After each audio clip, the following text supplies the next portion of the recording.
Fils et du Saint-Esprit. Amen.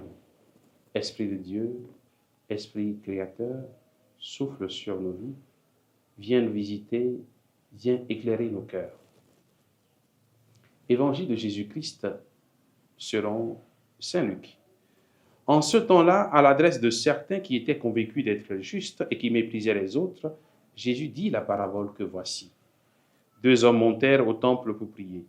L'un était pharisien et l'autre publicain, c'est-à-dire un collecteur d'impôts.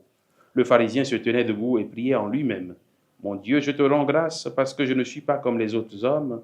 Ils sont voleurs, injustes, adultères, ou encore comme ce publicain.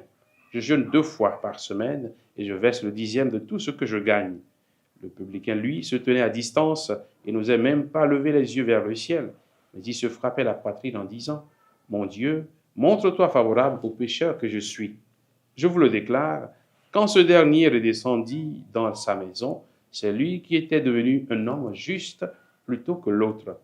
Qui s'élève sera abaissé, qui s'abaisse sera élevé.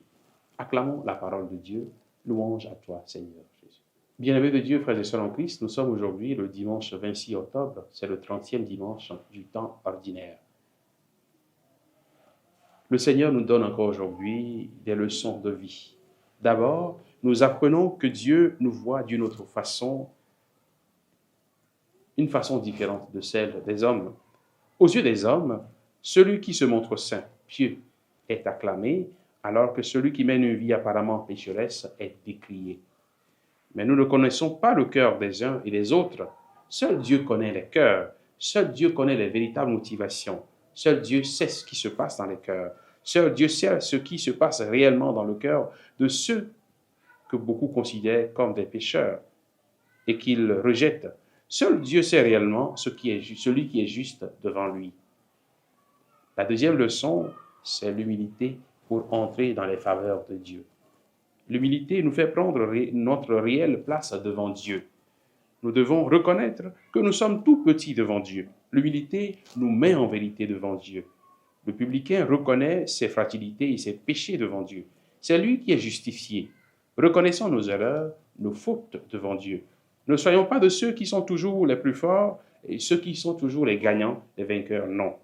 Nous n'avons pas à nous glorifier des exploits que nous avons accomplis au nom de Dieu. Nous n'avons pas à nous comparer à qui que ce soit au sujet de notre foi. Nous pouvons nous inspirer de l'exemple des saints pour nous encourager, mais nous ne devons pas nous estimer supérieurs aux autres dans notre vie spirituelle. D'ailleurs, saint Paul nous invite à considérer les autres supérieurs à nous-mêmes dans l'élan de l'humilité. Apprenons donc cette humilité. Que le Seigneur nous bénisse en ce jour, qu'il nous donne cette grâce de l'humilité, au nom du Père et du Fils et du Saint-Esprit. Amen.